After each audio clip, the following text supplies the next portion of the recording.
It's time to bring sexy confidence back. Kimmy Seltzer. That's right. She's here. Let's give her a big round of applause. She's a dating expert and strategist, and she's here to give us the best tips for putting yourself out there. Kimmy, we're so happy to have you back. Thank you for joining us.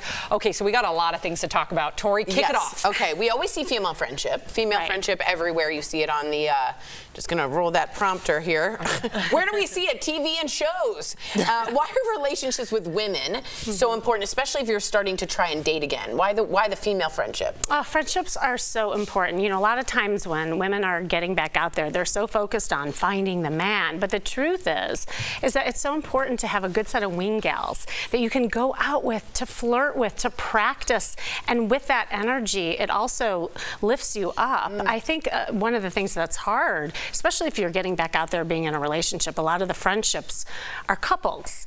And as nice as the married folks are, you're lovely people, nothing against you guys, but you don't get it. Like, there's not that flirty, fun energy. Right. And make sure that they're positive, because we don't need negative Nellies or Debbie Downers. No, we don't need a Debbie Downer. I don't need a Debbie Downer. No offense of Debbies and Nancy's. Debbies are fine. If you think about it just on a baseline level, if you're looking at a table, you're in a bar or a fancy restaurant, if there's a table that's just laughing every couple minutes, it draws your attention. Like, they look like they're having fun over there. What are they doing? Yeah, laughing equals fun. Right. Yeah. And that's attractive to a man. Definitely. So we see so much about dating later in life, especially with shows like The Golden Bachelor, now The Golden Bachelorette. So why is it so important for women to put themselves back out there?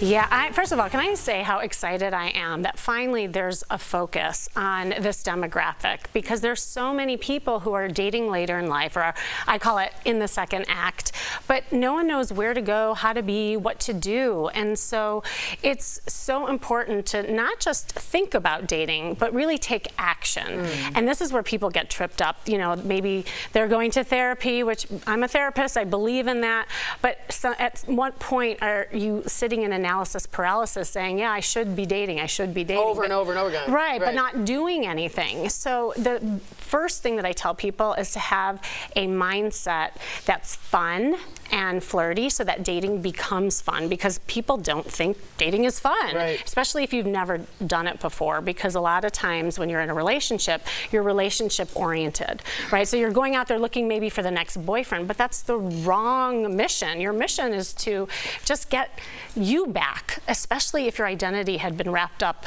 in the couplehood. So important. Well, that kind of leads me to my next question, because, you know, there's some people that might be in the paralysis phase like you're speaking about, but there's also people that don't know if they should even get back out there. Because what if you were married and you just recently lost your partner of a number of years, and there's guilt, or you just feel like you're too old and that time has passed? So how do you know when it's time to start dating after loss? Yeah, you know, I work with a lot of widows and widowers, and one thing that's different going back out there, there's a different sense of loss than, say, like the divorce world, and there's a grieving process that happens, and yes, the guilt of having fun creeps up. So I, first of all, always make sure that you're giving yourself enough time to heal. Healing is super important, so whether that is having a good support system, a therapist, a support group is crucial, and like kind of ease into it.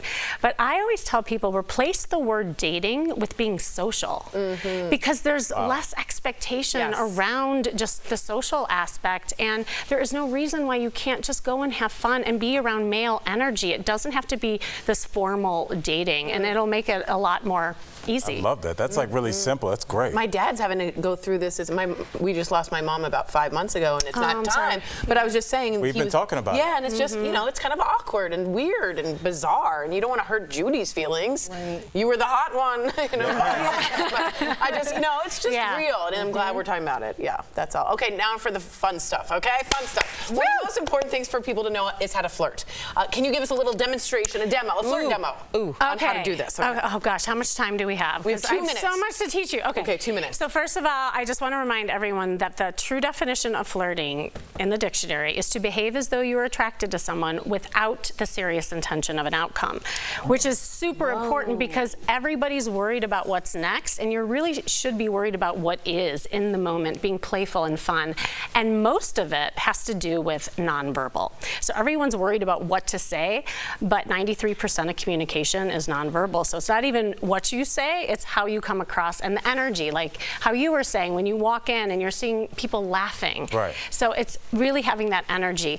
So the nonverbal, like body language techniques is something that I teach. I do a lot of flirt workshops. I do retreats where I actually have simulated, like, you know, workshops on this. So the face is the biggest thing, and the eyes. The eyes are sexy. The eyes are the windows to the soul. And do you want to learn how? Yeah. Because you looked like you were I know. scared. How do you do it? Her Yeah. eyes were like really scared. I always try too hard. Wink the eyes, Tori. Yeah, no, not that. That's hard. Okay. So there's something called the 3-second rule. There's the different definitions of it, but the way I teach it, so let's say I was interested in Al over there, right? Okay, let's just say. Okay.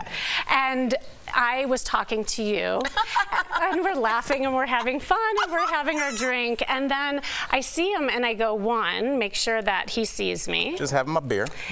And then I look look at over, her. and then this is 2, and we're talking, and then I go 3. Oh, that kind of worked on me. I'm turned Got a on. little tingle I am right turned here. on. Yeah. It worked on me too. Yeah.